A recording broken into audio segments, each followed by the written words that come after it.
سلام متعنا هبلنا فتواتنا كبراتنا بيت سب تقرأ برودكاست سيرفيس خلتوشن عسر شمتنا متمرت تواردو حدشتين إوانا وهي مبادئات حيزنا لكم قريبنا لنا حبراوز عنيتكم سنة كون بمعدامنا بزرزراتهم تسقاقيرنا دهيو تفيزنا ورحبرة أفريكانا بتقرأ تمليسهم بخالي وقان قدمي معالت تاتاب العلم ريحنة جنرال مقبي حيل زقات مقزوف حدقان وريتن زقال عمر داتا تزرقحهم زي وديت جنرال تادس ورد زي تتصبنا يقبل لابزنا يقرباقي زي مقلت يزدوس خوينو زرزر في التسامي تزرقح زولو كان كافلوكم هنا كما ما يدوبشا تفضلتي تخدت عادو توصوني كونت انت دالي سيلو مفتدندس كيف كفيلو من هالو يوم توعيهم ችግሩ የተፈጠረው በጸለምታ አካባቢ የሚገኙ የመንግስት ጀነራሎች የቲዲኤፍ ወታደራዊ አዛዦችን በቀጠናው ሰላም ጉዳይ ላይ በፕሪቶሪያው ስምምነት ጉዳይ ላይ እንነጋገር በማለት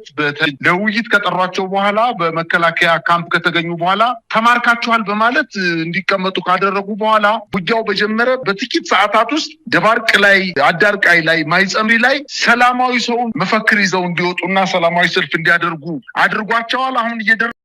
حزب تقرأي كتف زكال خلو زقبر زنورة علو الجونوسايدر لو معنت مويتهم حمورة عين معراب تقرأينا هابل علي استفاد سما أزيز اسكحكا قفتات جونوسايد حنو تفاديلو هابا منقودك تقرأي زقبر زلو زقامون تتوكي والزتوع دك تقرأي كاو جيزينا بجيزي يوسخ لهم بخالي زينا حلافي بيرو هافت ماي تقرأي هاب تقرأي بزلو الساعة بخبي دماريرو تحلافي بزعبا معراب تقرأي ملكيتو بزعبا مبرد ما بميستر حيزنا ينبر بالسرات على يكفل حبيرو لهم ወታደራዊ ኃይሌ ግብጽ አብረሰ ከተማ ሱዳን ካርቱም አሬድሎ ነዚያቱን ካሎት ሳገደስ መባልታትን ሄዝናለና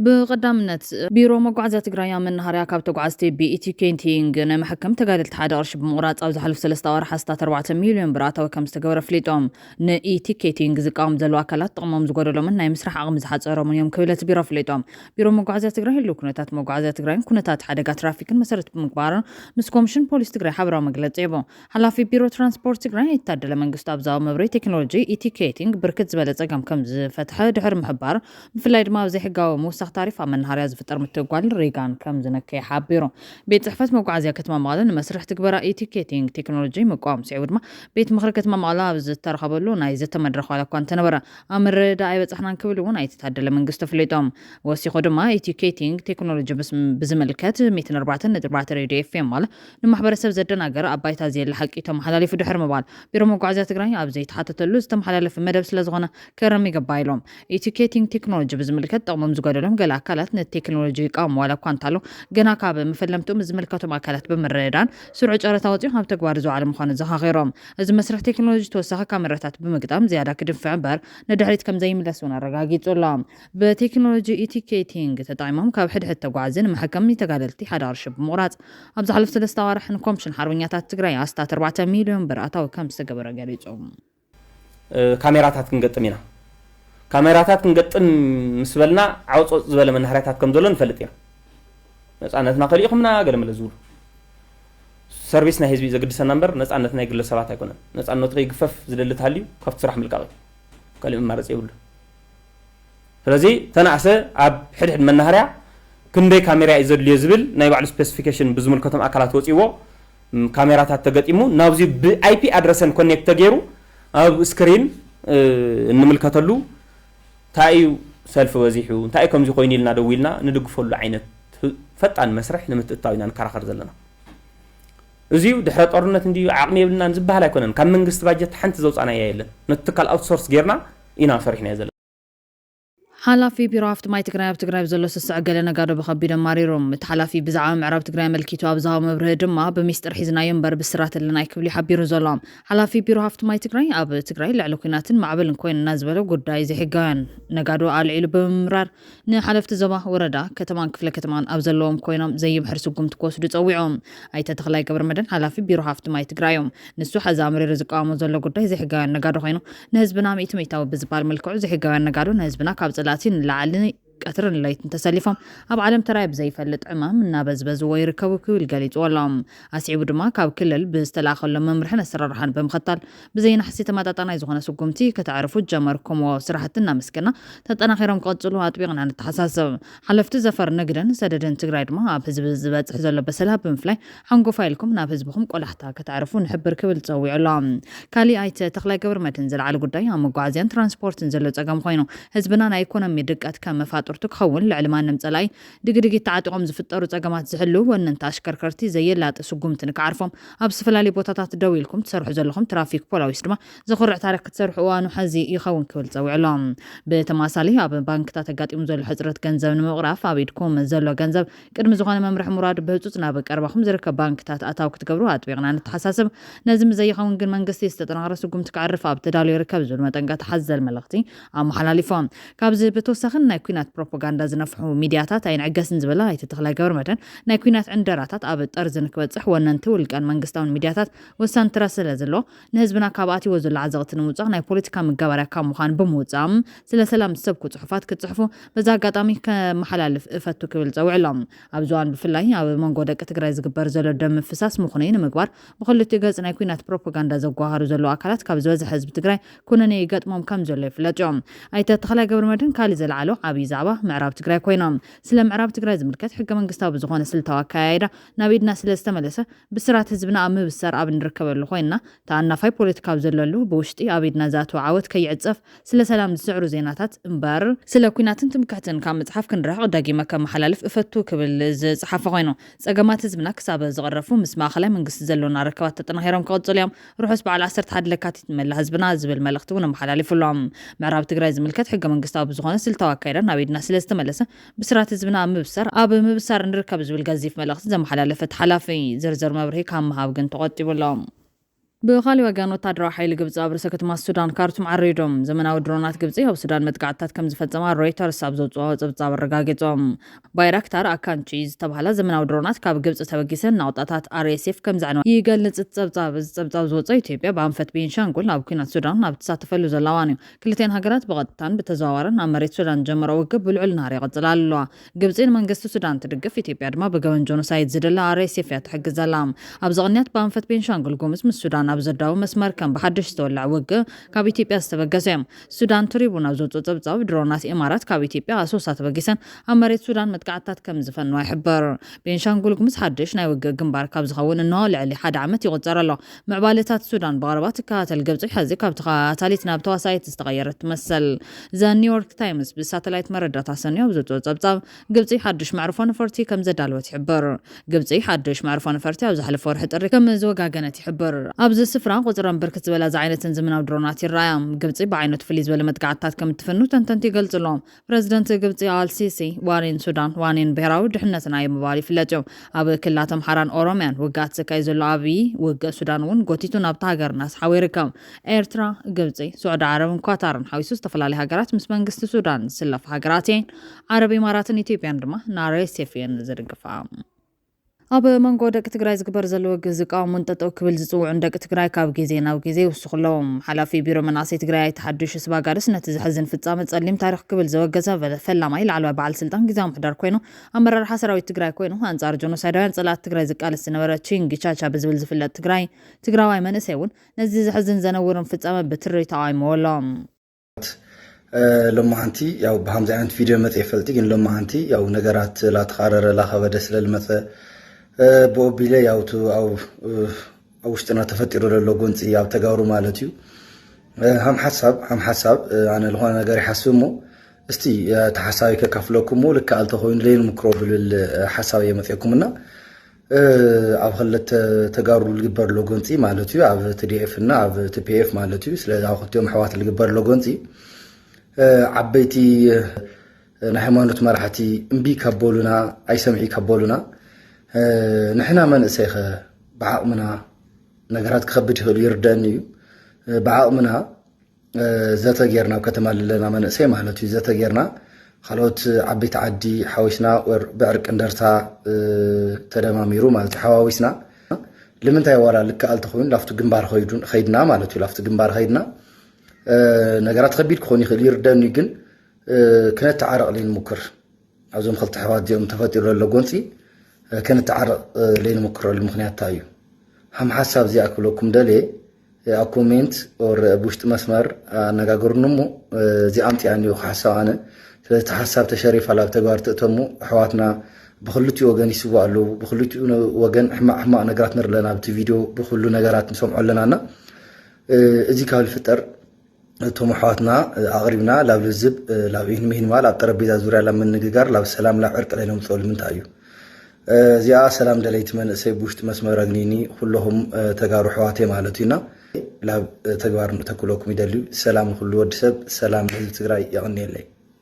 እዚ ናይ ተቃውሞ ድምፅታት ንኾንቱ ዓላማ ነፃ ወንበር ክበሃል ይሃለ ካብ ዘሎ ክብር ህይወት መናእሰይ ትግራይ ዋላ ሓንቲ ትንፋስ እውን ትኾን ክትተርፍ ስድራ ቤታት ካብ ንብዓት ሓዘን ድኽትምናን ምብትታን ክድሕና ዝሕግዝ ኮይኖም ትካላት ሃይማኖትን ዓበይቲ ዓድን ነዚ ህልቂት ጠጠው ኢሎም ምርኣዮም ግን ብህይወት ከለው የኽስሶም የውቅሶምን ኣሎም ኣብ ጥዑይ ዓዲ ከም ዝኸማና ሕድሕዳዊ ኩናት እንትለዓል መራሕቲ ሃይማኖት ዓበይቲ ዓዲ ሰብ ሃፍትን ሲቪልን ሲቪክን ትካላት ኣብ ልዕሊ ተጓነስትን መንግስትን ፅዕንቶ ብምዕራፍ ጠጠው የብልዎም እንተምንታይ ሲ ሞራላዊ ሓላፍነት እቲ ማሕበረሰብ ስለ ዘለዎምን እቲ ኩናት تسفح دماغ تكالات ومون سلازة فرسنيم عبد تقرأ زلوا تكالات هيمون سيفيلن سيفيكن تكالات عبيت عدن ولا عديت فازة قد شما يمثلن زلوا أصيتا جنا بهوة كلوي غرب لما لهم أب آخرانات جوج برز جبر زلوا جمس دكنا يوم توج بزن بتن أمون قط جارز جبر زلوا نهيل خوجيم بخوابيتات دوج عريا ونوج كم زل يسمع زلهم زوم زواج زلوا تراقفون أي تقرأ مرالاوي سنة البنات التون بوليتكون تاريخ كالي كل وقت كم زخل بزح سبعة يستوعلون ويدمان نافلة يتقدلهم توج تجارهم ما خلهم حدش نقعنا مفتار كير مخانن تنجر السو أب حدنا تجري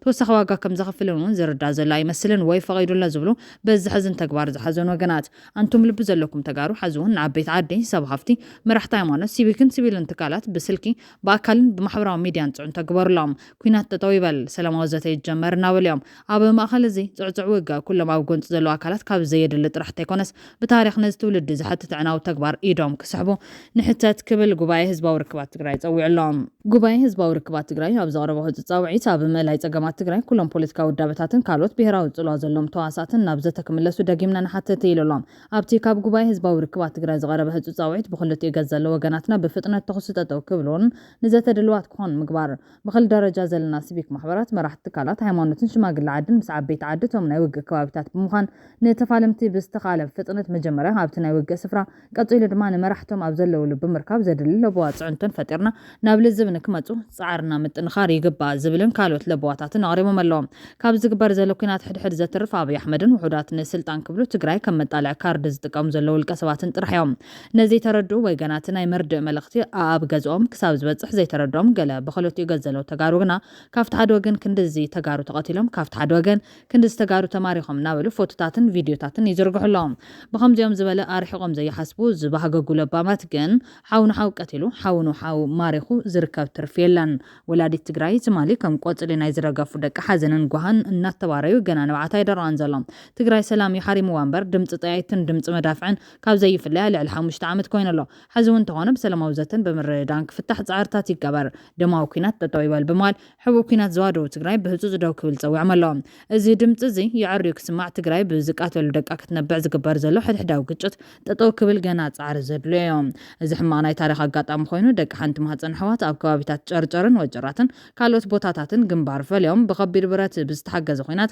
ንሕድሕዶም ይቃተልሎም እዚ ናስታት ሓደ ሰሙን ቀፂል ዘሎ ኩናት ሕድሕድ ኣብ ህይወት ሰብ ናይ ሞትን መቕሰልትን ኣብ ንብረት ከቢድ ዕንወት ኣብፅሑን የብፅሕን ኣሎ ንህዝቢ ካብ መረበቱ የፈናቅለሎም እዚ ኩሉ ህልቂት እናበፅሐ ብወገን ፌደራል መንግስቲ ይኹን ብወገን ጊዜያዊ መንግስቲ ትግራይ ክሳብ እዛ ሰዓት እዚያ ምንም ዝተባሃለ ነገር የለን ምንም ዝተባሃለ ነገር ስለዘየለ ድማ ኣቓልቦ ሕብረተሰብ ዓለም ክስሕብ ኣይከኣለን ትም ሕትም ይኾን ዘሎ እዚ ኣብ ሓራ መሬት ዘሎ ሓይሊ ዕላሙ ብዘይገድስ ዝናዓቅ ሓይሊ ግን ኣይኮነን ምክንያቱ በቶም ናይ ነዊሕ ግዜ ሓያል ተመክሮን ብተግባር ጅግነቶም ኣብ ዓውደ ኩናት ዘመስከሩን ሰራዊት ትግራይ ዝምራሕ ሓይሊ ስለ ዝኾነ እዚ ሓይሊ እዚ ብድሕሪት መን ከም ዝገንሖ ዝፍለጥ ስለ ዝኾነ ብዛዕባኡ ዘይፈልጥ የለን ይኹን እምበር መሪሕነት ትግራይ ምስ ጆኖሳይድ ኩናት ዝፈፀሙሉ ሓይልታት ኣብ ክልተ ተገሚዖም ገሊኦም ናብ ዓዲ ሃሎ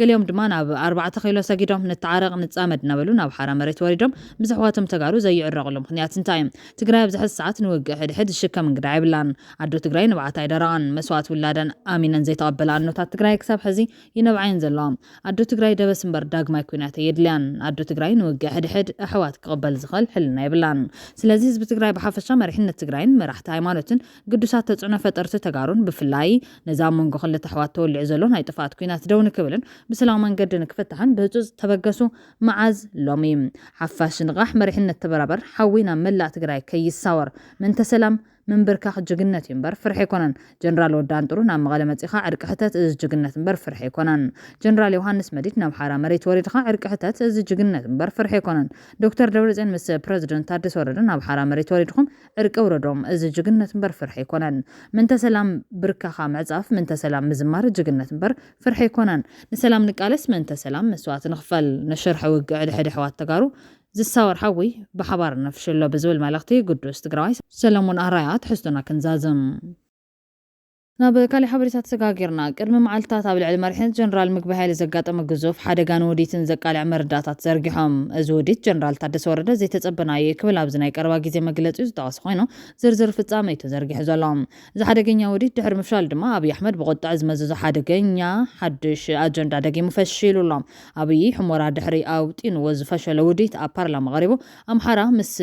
تግራይ ምስ ኤርትራ ከምኡውን እቲ ቅድሚ ሕዚ ተፈናጨሉ ሃመንጎ ተጋሩ ሕድሕዳዊ ግጭት ፈጢሩ ኣብ ትግራይ ዝተረፈ መሪሕነት ሕወሓት ምስ ትምስኡ ዘሎ ካሊ መሪሕነት ሕወሓት ትዝማለ ኣብ ጎኒ ሕወሓት ዝነበረን ሎምውን ንሕድሕድና ይተጋጩና ዝብል ዘሎ ህዝቢ ትግራይ ምስ ሕወሓት ተቃወምቲ ምስ ሕወሓት ብሓፈሻ ንንባዕልና ምስ ጎረባብትና ክንባስ ዝገብር መርዚ ኣብ ፓርላማ ኢትዮጵያ ዝበተኖ ድሕሪ እዚ ኣብ ጸለምቲ ተጻዊዱ ዝነበረ ሓደጋ ኮይኑ እዚ እውን ዳርጋ ፈሺሉሎም ኣብ ጸለምቲ ዘጋጠም ሓደገኛ ውዲት ዝወለደ ግጭት ናብ ኩናት ኣምሪሑ ከም ዝነበረ ይርስዓን እቲ ወጥሪ ዝጸንሐ ኮይኑ ብሓሙስ ንጎጅ ጀመረግና ባጋጣሚ ክልተ ላዕለዎ ተመራርሓ TDF ብዛዕባ ተኸባቢኦም ዝተፈጠረ ሓድሽ ምንቅስቓስ ምስ ፌደራል ንምዝረራብ ምስ ክልተ ዓጀብቶም ብጠቕላላ 6 ሰባት ኮይኖም ኣብ ዝተገረሉ ዘጋጠመ ሓደገኛ ምዕባለ ምዃኑ ክግለጽ ጸኒሖም እቶም መራርሓ ኣባላት TDF ብዘይ ተጸበየ ውዕድኩም ፍትሑ ዝብል ትእዛዝ ምስ ተዋሃቡ ፈቃደኛታት ብዘይ ምዃኖም ተኩሶም ክቐትልዎም ከለዉ እቶም ክልተ ዓጀብቲ እውን ክቐተሉን ከለዉ እቶም ክልተ ምሊጦም ዝብል ሓበሬታ ክናፈስ እኳ እንተጸንሐ ክሳብ ሎሚ ወግዓዊ መግለጺ ከይተዋሃቦ ብውሽጢ ተታሒዙ ክጸንሕ ዝተገበረ እዩ ዝመስል እቲ ግጭት ድማ ብወጀመረ ኣብ ሰለስተ ከባቢታት ቀጽሎም ትጎንጽና ሙሉ ኩናት ከይሰጋገር ተሰጊኡ ቀኒው ሰራዊት ትግራይ ንድሕሪት ክምለስ ብምግባር ክተሃዳዳ ከም ዝተገበረ ዝፍለጥ እዮም ጠንክጹ ውግእ ደብዳብ ድሮን ወዘተ ዛጊድ ብግጽ የተነገረ ኮይኑ ብድፉኑ ግን ብልጽግና እተው ኢሉ ክሄዱና ኣብ ሰራዊት ብድሮን ሓደጋ አውሪዱ ዝብል ሓበሬታ ግን ብሚድያታት ክጽብጻብ ጸኒሑ እዮም ከምቲ ናይ ቅድሚ ሕዚ ክንገብሮ ይንኽእል ክንኣቱ ከለና ምስ ጸጥታና ምስ ምሕዳርና ኢና ክንኣቱ ኢሎም ነጊሮሞ ተስማዕሚዒ ነይሩ ነታ ሕዚ ዝፈጸማ ግብረ እከ ንኽፍጽም ዲ ተስማዕሚዑ ነይሩ ምሕሳብ ምስንታን የድልየ እዩ ግን ተስማዕሚዑ ምዕራብ ትግራይ ግን ከይትነኽኡ ኢልዎም ምዕራብ ትግራይ ኣተና ንስካዕ ሕዚ ከይትነኽኡ ስለ ዝበለ ክንገድፎ ኢና ኣይኮነን ዝብል ዘሎ ኣይ ኣተውን ሰራዊትና ኣይነኽአን ምሕዳርና ኣይነኽአን ምዕራብ ትግራይ ከይትነኽኡ ጸለምቲ ግን ክትኣትው ትኽእሉ ኢኹም ምስ ተባህሉ ኣብ ጸለምቲ ዘሎ እምበኣር ኣውፅዎ ተባሂሉ يوصى ኣብ ጸለምቲ ዘሎ ድሓር ኣይወጽን ምስ በለተ ሓይሊ ጨፍጫፍ ምስ ጀመረ እንደገና ይጨፍጫፍ ጀሚሩ ተሰብና ይፈለጦን ይውፃ እንዳተባህለ እንዳሃለወስ እንደገና ጨፍጫፍ ጀሚሩ ንስኻ እኮ ተጋራ ላይ ነርካ ኢኻ እንዳውል ምቕታል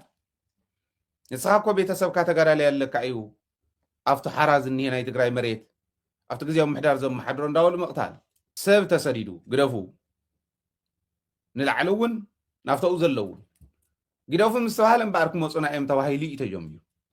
ስኢሎም ኣይኮኑን ሓንፊጦም ድሕሪ እቲ ናይ 5 መዓልታት ግጭትን ወጥርን ኣብ ስምዕ ፕሪቶርያ ትኩረት ዝገበረሉ ሕብረት ኣፍሪካ ሕዝና መቐለ ምሪሕሎም ኣብ ትሕቲ መካኒዝም ምክትታል ምርግጋፅን ምኽባርን ሕብረት ኣፍሪካ ዝቆመ ቅድመ ጉጅለ ኣፍሪካውያን ኬላታት ኣተገባብራ ምክትታል ስምዕ ቋሚ ምቁራስ ተጻውታት ዳግማይ ከም ጀመሮ ክፍሊ ፖለቲካዊ ጉዳያት ሰላምን ድሕነትን ኮሚሽን ሕብረት ኣፍሪካ ሎሚ ኣፍሊጡሎም ብመሰረት እቲ ኮሚሽን እቲ ጉጅለ ኣብ ምሕዳራዊ ዕረፍቲ ከም ዝነበረ ብምግላጽ ዳግም ስርሑ ከም ጀመረ ፍሊጦም ትዕማም ዳግማይ ምጅማሩ ኣብ ገለ ከባቢታት ትግራይ ዝደገሰ ወጥሪ ጎንፅን መጥቃዕቲ ሰብ አልቦ ነፈርትን ስክፍታታት ኣብ ዘለወሉ እዋን እዩ ኣብ ዝሓለፈ ሰሙን ኣብ ቦምባር ኮሚሽን ሕብረት ኣፍሪካ መሐመድ ዓሊ ዩሱፍ ኩሎም ወገናት ዝለዓለ ልጓም ክገብሩ ተሓሳሲቦ ነቲ ብሕብረት ኣፍሪካ ዝምራሕ መስርሕ ሰላም ዝተረኸበ መኽሰብ ከዳኽም ዝኽእል ተግባራት ከይፍጸም ኣጠንቂቑ ነይሮም ሕወሓት ንጻውዒቶ ቦምባር ሕብረት ኣፍሪካ ብሓጎስ ተቐቢሉ ንዘተ ዘለዎ ተወፋይነት ተረጋጊጡ በቲ ሕብረት ዝተመቻቸወ ዝርርብ ንምስታፍ ድልውነቱ ብምግላጽ እንኮላይ ብመንገዲ ላዕለዋይ ፓነል ሕብረት ኣፍሪካ ኣብ ጉዳይ ኢትዮጵያ ስርሑ ክጅመር ጸዊዑ ነይሮም ዓለም ለኻውያን ተዋሳእቲ እውን ተመሳሳሊ ስክፍታታት ተቃሊሖም እዮም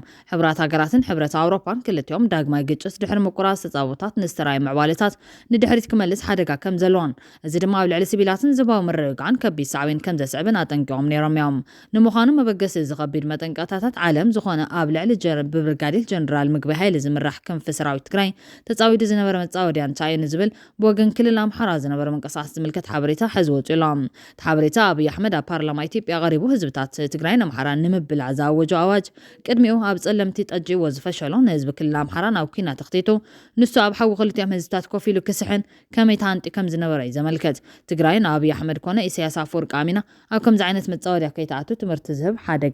ሓደጋ እውን እዮም እንግዲህ ችግሩ የተፈጠረው በጸለምት አካባቢ የሚገኙ የመንግስት ጀነራሎች የቲዲኤፍ ወታደራዊ አዛዦችን በቀጠናው ሰላም ጉዳይ ላይ በፕሪቶሪያው ስምምነት ጉዳይ ላይ እንነጋገር በማለት በተለይ በዋናነት በዛ አካባቢ የሚገኘውን አርሚ 11 የሚባለውን የሎጂስቲክስ ኃላፊና ወታደራዊ አዛዦችን ለውይይት ከጠሯቸው በኋላ በመከላከያ ካምፕ ከተገኙ በኋላ ተማርካቸዋል በማለት እንዲቀመጡ ካደረጉ በኋላ በጌታቸው ረዳ የሚደገፈው በተለይ በዋናነት ከ6 ወርና ከ5 ወር በፊት የህወሓት ኃይሎችን ከድቶ የመከላከያ ሰራዊትን የተቀላቀለው ሀጎስ የተባለ በዛ አካባቢ የሚንቀሳቀስ ይህን ሰው ወደፊት በማስቀደም ሙሉ ጦርነት ለመክፈት ከፍተኛ ግፊት ተደርጎ ነበረ እንግዲህ በዋናነት ምንድነው የጦርነቱ ዓላማ ምንድነው የቲዲኤፍ ኃይሎችን መምታት ነው ቦታውን መቆጣጠር ነው የህወሓት ኃይሎች ተሻግረው ጸለምትን ወልቃይትን ጸገዴን ራያን መያዝ ነው አይደለም ይሄ በመንግስት ኃይል የተቀነባበረ ሴራ እንደሆነ የአካባቢው ማህበረሰብ በደንብ ተረድቷል ውጊያው በጀመረ በጥቂት ሰዓታት ውስጥ ደባርቅ ላይ አዳርቃይ ላይ ማይጸምሪ ላይ ሰላማዊ ሰው መፈክር ይዘው እንዲወጡና ሰላማዊ ሰልፍ እንዲያደርጉ አድርጓቸዋል አሁን እየደረሰን ያለው መረጃ በተለይ በዋናነት በትግራይና በአማራና በአፋር አዋሳኝ ድንበሮች አካባቢ ከፍተኛ ውጥረት ተከስቷል በአንዳንድ ቦታዎችም ላይ ጠንከር ያለ የከባድ መሳሪያና የቡድን መሳሪያ ከፍተኛ ቁጥር ያለው የሰራዊት ኃይል ተመድቦ በተለይ በጸለምት አካባቢ በመጀመሪያ የአማራ አድማ ብተናና ሚኒሻን ከፊት አሰልፎ በኋላ ደግሞ በነጌታቸው ረዳ በስምረት ፓርቲ የሚመራው በተለይ ይሄ ሀጎስ የተባለው ከድቶ የመጣውን ኃይል ይዞ ወደ ሁለተኛ ረድፍ ላይ እንዲገባ በሶስተኛ ረድፍ ደግሞ የመከላከያ ሰራዊቱ በከባድ መሳሪያና በቡድን መሳሪያ ሽፋን እንዲሰጠው በማድረግ ጦርነት ለመጀመር ከፍተኛ ጥረት አድርጎ ነበረ እንግዲህ የቲዲኤፍ ኃይሎች በራሳቸውን ተከላክለው የመጣውን ኃይል መክተው እንደመለሱ ነው መረጃዎች የሚያመላክቱት እንግዲህ ሰሞኑ ጌታቸው ረዳ አደባባይ የሱ ተባባሪዎች ነጻድቃንና ሌሎችም የአብይ መንግስት ህወሓትና ቲዲኤፍን ለምን ልክ አያስገባም ለምን ዝም ብሎ ያያቸዋል በሚል ቅስቀሳ ሲያደርግ እንደነበር ይታወቃል የአብይ ምላሽ እኛ በራሳችን አንድ እርምጃ ብንወስድ የፕሪቶሪያውን ስምምነት የጣሱ ተብለን በዓለም አቀፍ ኮሚኒቲዎች እንወገዛለን ለህወሓትና ለቲዲኤፍ የፖለቲካና የዲፕሎማሲ ተተኳሽ ማቀበል ነው እኛ በቀጥታ ገብተን ልናደርገው አንችልም ማለታቸውን ተከትሎ ከውስጥ በተገኘ መረጃ ከጥቂት ቀናት በፊት አብይ አህመድ ከጌታቸውና ከጥቂት የጌታቸው ታማኞች ጋር በዝግ ባደረገው ስብሰባ የእናንተ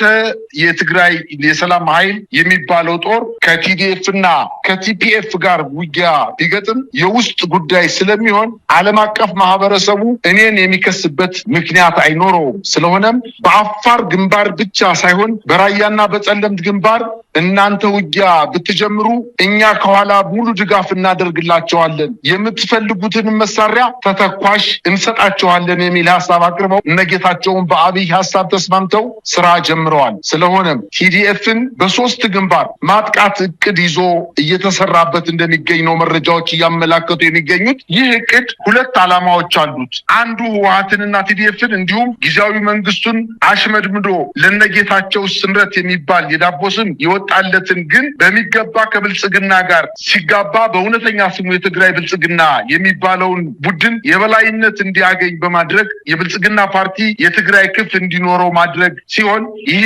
ስትራቴጂ ተከትሎ በጸለምት በኩል የትግራይን የሰላም ኃይል አስገብቷል። ይህ መደረጉን ያወቀው የቲዲኤፍ ለአብይ በሚታዘዝ የትግራይን ሰራዊት መከበቡን በማወቁ ለመከላከል ከዚህ ኃይል ጋር ውጊያ ውስጥ መግባቱን ለማወቅ ተችሏል። ይህ ሰበብ አድርጎ የአብይ መንግስት የራሱ ሰራዊት ከቲዲኤፍ ጋር እንዲዋጋ አድርጓል። በሁለቱም ወገን ቀላል ያልሆነ ጉዳት ተስተናግዷል። ሌላው በጸለምትና በራያ በኩል የትግራይ የሰላም ኃይል የተባለውን ቡድን በመጠቀም የሚከፈተው ጦርነት ቲዲኤፍን ራሱን ለመከላከል ሲል የሚወስደውን እርምጃ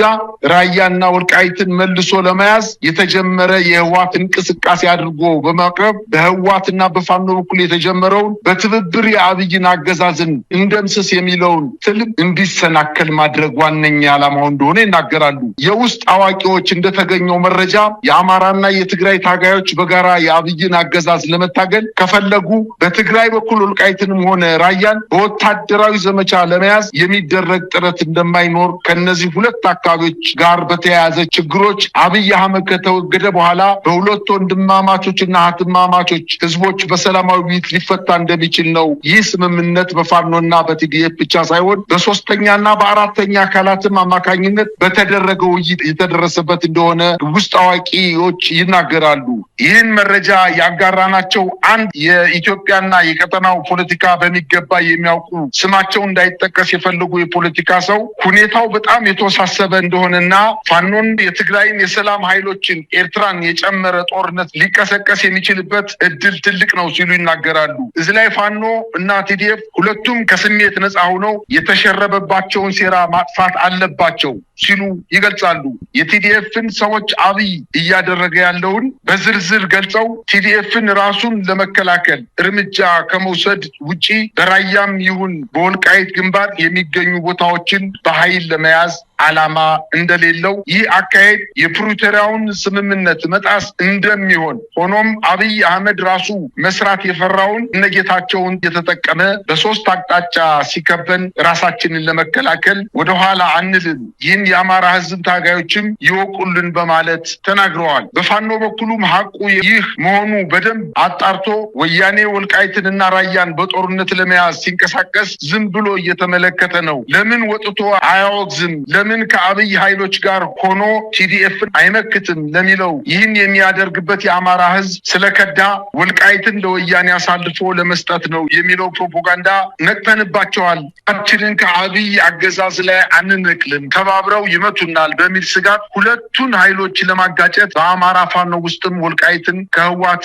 ጥቃት እንከላከላለን የሚሉ ቡድኖች እንዲፈጠሩና በፋኖ ውስጥም በሌላ ጉዳይ ላይ ክፍፍል እንዲፈጠር መሆኑን እንደሚያውቁ ለህዝባቸውና ለታጋዮቻቸው ማስረዳት አለባቸው። አብይ ለረጅም ጊዜ እንዲህ አይነቱን ከነጌታቸው የሚነሳ ግፊትን ወደ ጎን ብሎ አሁን ላይ ይህን ለማድረግ የፈቀደው በቅርቡ የተቋቋመ እውነተኛ የፋኖ አንድነት ከሌሎች ጸረ አብይ ከሆኑ ኃይሎች ጋር ተባብሮ አገዛዙን በመገርሰስ ትልቅ ትርጉም ያለው ክንውን መሆኑ መረዳቱ ነው። የፋኖ አንድነት ፋኖ ከየትኛውም አካል ጋር በአንድነትና በሙሉ ልብ የሚግባባበት ጊዜ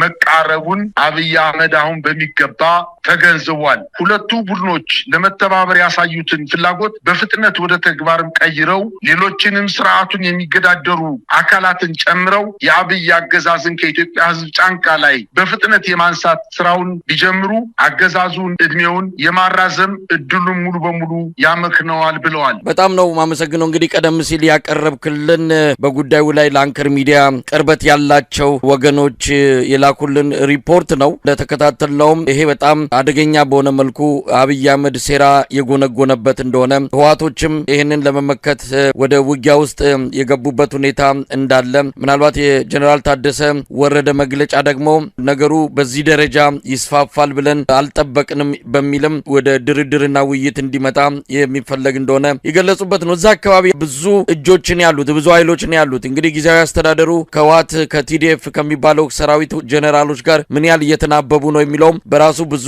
ነገር ሊነሳበት ይችላል። የአብይ አህመድ ዲጂታል ሰራዊቱ በድሮን ብዙ ቦታዎችን መምታታቸውን ነገር ግን አንዳንድ በፎቶግራፍ ጭምር የወጡ ምስሎች እንደሚያሳዩት ግን የተመቱት ሰላማዊ ዜጎች ከወታደራዊ አገልግሎት ጋር ያልተያያዙ ቦታዎች እንደተመቱም ይገለጻል። አብይ አህመድ በጣም ስጋት ላይ ነው ያለው። እንደምንሰማው ከሆነ አማራን አንወጋም በአሁን ሰዓት ፋኖን ላይ የጀመረውንም ዘመቻ ምናልባት ሊያቆምም ይችላል። ትኩረቱ ወደ ህወሓትና ምናልባት በኤርትራን በኩል ይመጣል ያለውን ስጋት ለመቀልበስ ሙሉ ትኩረቱን ወደዛ አድርጋለሁ ነው የሚለው። እንግዲህ ከዚህ አንጻር ፋኖች ወርቃማ ድል ከእጃቸው እየመጣ እንዳለ የተገነዘቡ ይመስላል። አብይ በግራም በቀኝም የተወጠረበትና የተጨነቀበት ሁኔታዎች እንዳሉ ነው መረጃዎችም የሚያመለክቱት። ሽምግልና እያሰበም እንዳለ አንዳንድ ነባር የኢህአዴግ ሽማግሌ መሪዎችን እነሱን ሽምግልና ወደ አማራዎች ለመላክ እየተዘጋጀ እንዳለ ወይም ደግሞ ሂደቱ እንደተጀመረም እየሰማን ነው። ለማንኛውም አብይ ውጥረት ውስጥ ነው ያለው። ፋኖና ህወሓት ገጥመው ከመጡ አንድ ላይ ከመጡ እንደማይቋቋመው ተረድቷል። ለዚህም ነው ፋኖዎችን ለጊዜው እንደማይነካ አይነት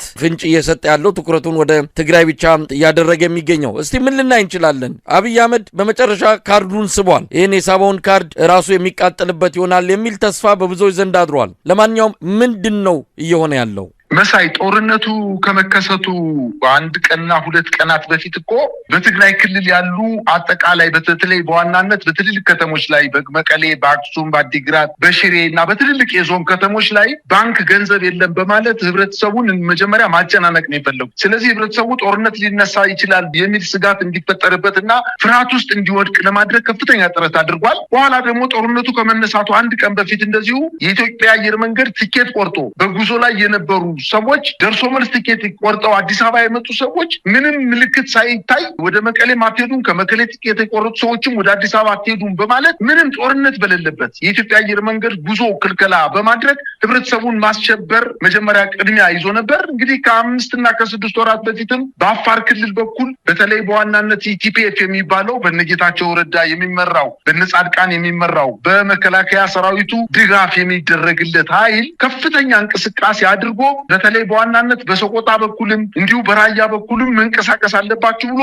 በሶስት አቅጣጫዎች የተደረገው ሙከራ ምናልባትም የክልሉ መንግስት ባለስልጣናት እንቅስቃሴ ሲያደርጉ በሞርተር ለማጥቃት እቅድ ይዘው ሳይሳካላቸው እንደቀረ ይሄ የአደባባይ ሚስጥር ነው፣ በበርካታ ሚዲያዎች የተላለፈ ነገር ነው። ይሄን ተከትሎ የቲዲኤፍ ኃይሎች ከፍተኛ የሆነ ጥንቃቄ ሲያደርጉ ቆይተዋል። ነገር ግን አሁን የተደረገው ምንድነው? በጸለምት በኩል የቲፒኤፍ ኃይሎችን ከፊት አስቀድመው በጸለምት በኩል የሰላም ሰራዊት ነኝ ብሎ ከህወሓት ወጦ በፌዴራል መንግስት እየተደገፈ ያለው ኃይል ከፍተኛ የሆነ መመሰራ ድጋፍ አግኝቶ በዛ አካባቢ በተለይ አርማደጋ በሚባለው አካባቢ ታች ዋልድባ በሚባለው እና በበርካታ የአማራ ክልልና የትግራይ ክልል በሚያዋስኑ አካባቢዎች ላይ እንቅስቃሴ ማድረጉን ተከትሎ የሰራዊት አባላት እየተመቱበት ስለሆነ የህወሓት ኃይሎች ድንበር ተሻግረው መጥተው እርምጃ ወስደዋል። በርካታ አማራ ክልል አድማ ብተና ኃይሎች በጌታቸው ረዳ የሚመሩ ኃይሎች በምርኮት እንደተወሰዱ መረጃዎች ያመላክታሉ። ይህን ተከትሎ እሱ በመጋረጃ ጀርባ ሆኖ የጌታቸው ረዳን ኃይል አጠናክሮ እርስ በርሳቸው ለማጋጨት ከፍተኛ ጥረት ሲያደርግ ነበረ። ዋና ባለቤት እንደሆነ ደግሞ የሚታወቀው በተለይ ስምረት ፓርቲ ጥር 21 ባወጣው መግለጫ ጦርነቱን የከፈተው ኋላ ቀር የሆነው የህወሓት ኃይል ነው በማለት በጣም በህወሓት ላይ ያነጣጠረ መግለጫ ማውጣቱን ተከትሎ የፕሪቶሪያውን ስምምነት የህወሓት ኃይሎች ሙሉ በሙሉ ጥሰውታል በማለት ዘግቧል። በአንድ በኩል ደግሞ አላማጣ አካባቢ የነበረው የመከላከያ ሰራዊት ያለምንም ውጊያ በሰቆጣ በኩልና በአላማጣ በኩል ተከብቤያለሁ በማለት ቆቦ ከተማ ላይ ሸሽቶ በመምጣት ውጊያው ወደ አማራ ክልል ሊመጣ ለማድረግ ለመሳብ እና ወደ ሙሉ ጦርነት ለመክተት ከፍተኛ እንቅስቃሴ እያደረገ ነው። በእግረ መንገዳቸውን ደግሞ የፋኖ ኃይሎች የራሳቸውን ድንበር አስደፈሩ፣ ለአማራ ህዝብ የሚታገሉ አይደሉም የሚለውን ለአማራ ህዝብ ለማስገንዘብ እና የአማራ ህዝብ ከፋኖ ጋር ተባብሮ ይህን ስርዓት እንዳይወጋ ለማድረግ የክፍፍልና የመለያየት ስራ ለመስራት ከፍተኛ ጥረት አድርጎ ነበረ። ከዚህ በፊትም እንደሚታወቀው የአማራ ጥያቄ ያልተመለሰው በፋኖ ምክንያት ነው በማለት የአማራ ከፍተኛ ባለስልጣናት ይናገሩ ነበር። ፋኖ ከህወሓት ጋር ያልተቀደሰ ጋብቻ ፈጽሟል በማለት በዚህም ምክንያት ህዝቡ እየተፈናቀለ ነው በማለት የሰሜን ወሎ ዞን ሰላምና ጸጥታ መምሪያ ኃላፊ ብርጋዴር ጄኔራል ካሳ ደምለው ተናግረዋል። ከጎናችን ተሰልፋችሁ ይህን ኃይል መውጋት አለባችሁ፣ በተለይ የህወሓት ኃይሎችን መምታት አለባችሁ፣ እየተዘጋጁ ነው ነው የአማራ ክልልን ድግመኛ ለማተራመስ ከፍተኛ ጥረት እያደረጉ ነው በማለት የዛን አካባቢ በተለይ በአማራና በትግራይ ክልል ድንበር አካባቢ ያሉ የአማራ ሚኒሾችን የአማራ ገበሬዎችን አሰልጥኖ መሳሪያ አስታጥቆ ወደ ጦርነት ለማስገባት ከፍተኛ ጥረት ሲያደርግ ነበር። ነገር ግን ህዝቡ ይህንን ሙሉ በሙሉ አልተቀበለውም። እየሳቀባቸው ነው እያለፈ ያለው። በአጠቃላይ ጦርነቱ ድንበርን ለመያዝ አካባቢውን ለመያዝ እና ይገባኛል የተነሱባቸው መሬቶች ለመያዝ አይደለም። ዛሬ እንደ ትግራይ ብሮድካስት ሰርቪስ ናብ ዘዋደዱ ካሊ ሓበሬታት ተጋጊርና ህዝቢ ትግራይ ከጥፍ ዝካኣሉ ኩሉ ዝገብር ዝነበረ ዕሉል ጆኖሳይደር ሎማዓንቲ ሞይቶም ሕሞራ ዓይኒ ምዕራብ ትግራይና ኣብ ልዕሊኣ ዝተፈፀመ ኣዝዩ ዘስካሕክሕ ግፍዕታት ጆኖሳይድ ሕናኣ ብፈጣር ተፈድዮም እዚ ብዘይነጣብ ደም ተጋሩ ድሕሪ ስምዕ ፕሪቶርያ ብዝማዕበለ ኩነታት ዝተፈደየ ሕነ መንእሰይ ትግራይ ነትባነ ዝባክ ይበለ ኣብ ጉዳይ ትግራይ ጥራሕ ክግደስ ኣብ ናቱ ዕድል ክፃወቱ ንዝደልዩ ኩሎም ብክብሎም እኹል ኣብነት ኮይኑሎም ንትግራይ ብሓፈሻ ንምዕራብ ትግራይ ድማ ብፍሉይ ግዳይ ዝገበረ ሓደጋ እዩ ተገምጢሉ ኣብ ልዕሊ መሃዝቱ ፈሪሱ ዘሎ እሾኽን ሓፃሪኡ ነገር ንፃሕታሪኡ ዝበሃል ብሂል ብግብሪ ተራእዮም ርስቲ በሺ ዓመቱ ለባለቤቱ ዝብል ናይ ሓሶት ተረኽ ኣብ ልዕሊ ህዝቢ ምዕራብ ትግራይ ታሪክ ይቕረ ዘይብሎ ገበን ዝተፈፀመሉ ጆኖሳይዳዊ ኣባህላ እዮም። በዛ ኣባህላ ኣርሜናውያን ዕጡቃት ህይወት ህዝቢ ትግራይ ከም ቆፅለ ረጊፎም ደሙ እውን ከም ውሕጃ ኣፍሲሶም እዮም። ብፍላይ 30 ጥቅምቲ 2013 ዓ.ም ንህዝቢ ምዕራብ ትግራይ ዘይተረሳዕን ክሳብ ሎሚ ግዳይ ዝገበረ ስንዕለት እያ። ኣብ ታሪክ ጆኖሳይዳዊ ወራር ትግራይ ኣብ ሓደ መዓልቲ ኣብ ታዕለት እያ 3 ዓበይቲ ዘስካሕክሑ ታሪክ ዘይርስዖም ፍጻመታት ተፈፂሞም እዮም። ቀዳማይ ክስተት ጨፍጫፍ ማይካድራ ዝተጀመረላ ዕለት እያ ጥቅምቲ 30 ከም ውፅኢት ድማ ጸላትና ጥቅምቲ 30 እስካብ 1 ሕዳር ልዕሊ 1200 ንጹሃን ተጋሩ ጨፍጭፎም እዮም። ድሕሪ እውን ካብ ለይቲ ሕዳር 1 ክሳብ ሕዳር 16 ኣብ ዘሎ 15 መዓልታት ልዕሊ 17000 ኣብ ከባቢ ኣብ ስራሕቲ ሕርሻ ዝነበሩ ንጹሃን ተጋሩ ተጨፍጭፎም እዮም። ካልኣይ ሻዕብያ ንከተማ ሕሙራ ብከቢድ ብረት ብምድብዳብ ናብ ኩናት ብዕሊ ዝተሓውሰላ ዕለት እያ 30 ጥቅምቲ። ሳልሳይ ሻዕብያ 30 ጥቅምቲ ንከተማ ሕሙራ ሙሉ መዓልቲ ክድብድባ ይውዒሉ ብዙሓት ወገናትና ተቐቲሎም ከምኡውን ሰንኪሎም እዮም። 30 ጥቅምቲ ብበዝሒ ውግኣትን ሞታትን ሆስፒታል ካሕሳይ ኣበራ ኣዚመልዩ ነይሮም። ካብዚ ዘይምሕር ደብዳብ ከቢድ ብረት ንምምላጥ ተጋሩ ንፈለማዋን ንስደት ገዝኦም ራሕሪሖም ዝወፁሉ ዕለት እውን እያ 30 ጥቅምቲ።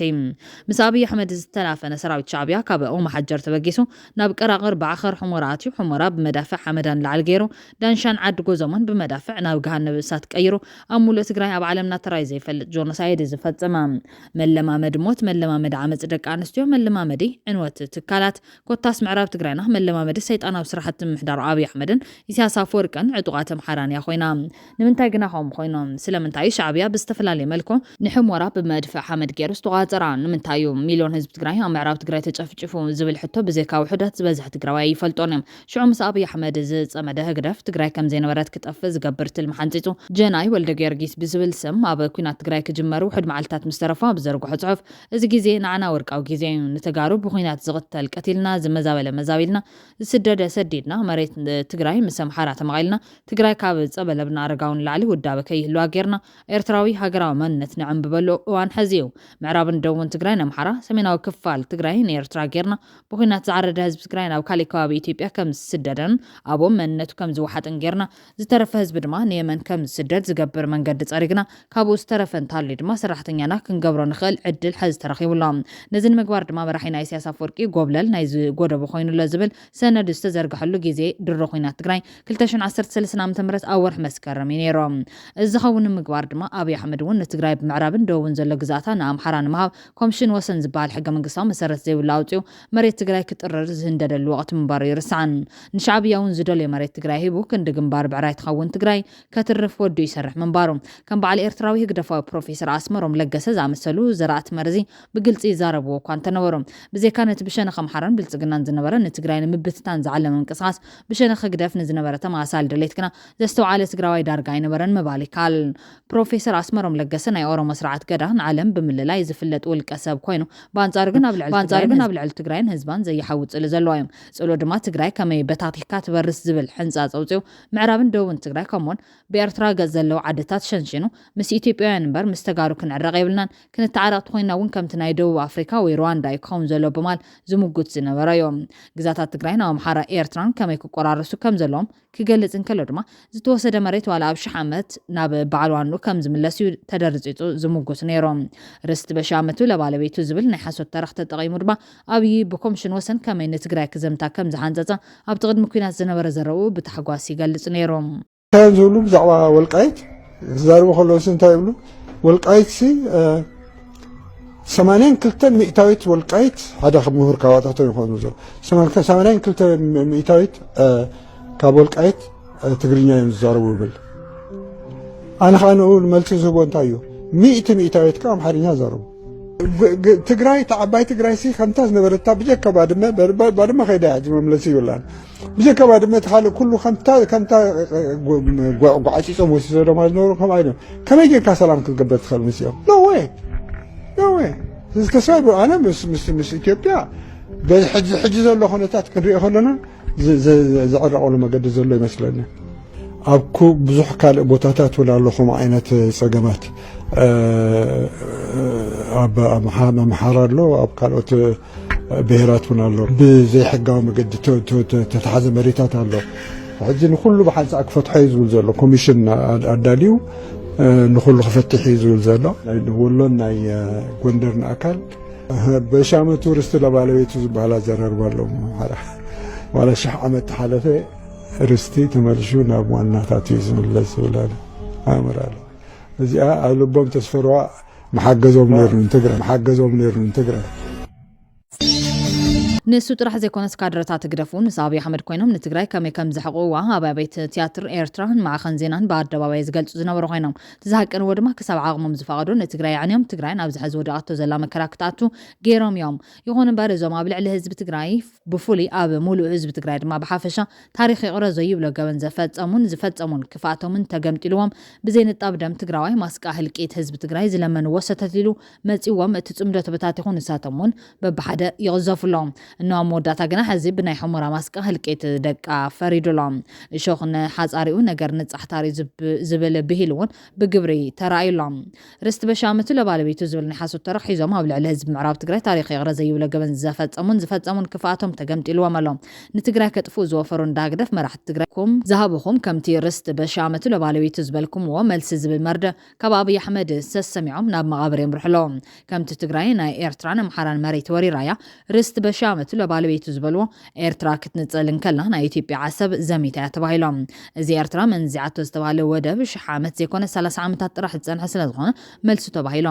መልሱ ተባሂሎም ንሱ ጥራሕ ዘይኮነስ ንትግራይ ክቐርበሎም ዝደገፍዎ ኣብይ ኣሕመድ ነብሱ ንጹህ ከም ጲላጦስ ገይሮም ህግደፍ ኣብ ሽረ ንብረት ዘሚቱ ዕንዩ ኣብ ኣክሱም ሰብ ቀቲሉ ፋብሪካ ጨርቃ ኣልመዳ ዘሪፉ ዝተረፈ ቃፂሎም መድሓኒት ፋብሪካ ዓዲግራት ዘሪፉ ዝተረፈ ቃፂሎም 18 ሰባት ናይ ጎዳ ብርጭቆ ፋብሪካ ብሰሙያ ፈታቲሑ ማሽናት ኣሸከሙ ኢሉ መወዳእታ ድማ ቀቲልዎም ከይዶም ሸባሌ ዘር ፋብሪካ ውቕሮ ዘሪፍዎ ዕንይዎም እምነበረድ ፋብሪካ ውቕሮ ዕንይዎ ዘሪፍዎም መቐላእቲ ድማ መቐለ ዙርያ ዘሎ ፋብሪካታት ንምዝራፍን ንምዕናውን ተዳሊ ነይሮም ፕሪቶሪያ ስምዕነት ምስ ተፈረመ ድማ ህግደፍ ብግልፂ ተኸሊፍና ኢሉ እዩ ዝብል ምስክርነት ብሂወት ከለው ሂብዮም ብርግፅ ኣብይ ኣሕመድ ፓርላማ ኣብ መንጎ ተጋሩን ኤርትራውያንን ዘላቒ ደምነት ንምትካል ዓሊሙ ሻዕብያ ኣብ ትግራይ ፋብሪካ ሰሪቑ መናእስያት ርሽን ከም ዝበለ ተጋሩን ኣምሓሩን ንምንቋር ሕወሓት ኣብ ኣምሓራ ንፋብሪካ ቃፂሉ ንባንክ ወሪሩ ከም ዝበላይ ዝንግዖን እቲ ጥርሓቅ ግን ሕወሓት ዘቃፀለ ፋብሪካ የለን ብናቱ ርእስን ሕወሓት ሻዕብያን ፋኖን እዩ ዝበታትኖም ዘሎም ነቲ ንቐፃሊ ደምነት ንምትካል ዝበሃል ሃቐኑ ከም ቁም ነገር ዝሓስቡ የለን ብተመሳሳሊ መንገዲ ስርዓት ግደፍ ካብ ጥንቲ ጀሚሩ ደመኛ ፀላ ህዝቢ ትግራይ ምዃኑ ኣይዝንግዖን ኣብ 1977 ዓ.ም من عديم ويو لعل فرق مليون حزب تجري من قد عطيو كم قتلي كرجف زجبرة بشحن شعتميت انتيس عنا تمرت كم من عديم ويو نتمال على سهت أنا تعيدر تفجفة أبدوات تجري بفلايد ما بعلي تنا إيراب أبزلم بس أب الجلارامة أب مدباي تابر أب بعد مشرر وزته زخلو حزبي بمدافع تانكن زجفجفة كاب بيت مربتو زفن على قطرم زين عغم ناسي زرشانو من زجويومن أبزناي جونسايد كوين عدما انت تعدمو انت سكيمو خوات عالم لخ حقي تحسو تشفجفنا يحواتنا نولدنا ندفيرلنا بتأمنتاتنا رخيسوان تكالاتنا يعنيوان نبرتنا كاب مانكاكسا فابريكا زاريفوان الزرس عيكونان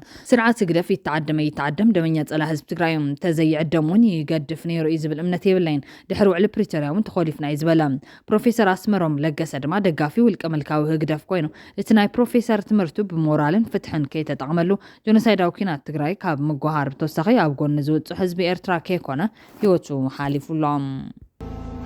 أنا نتيجة مسؤولة دو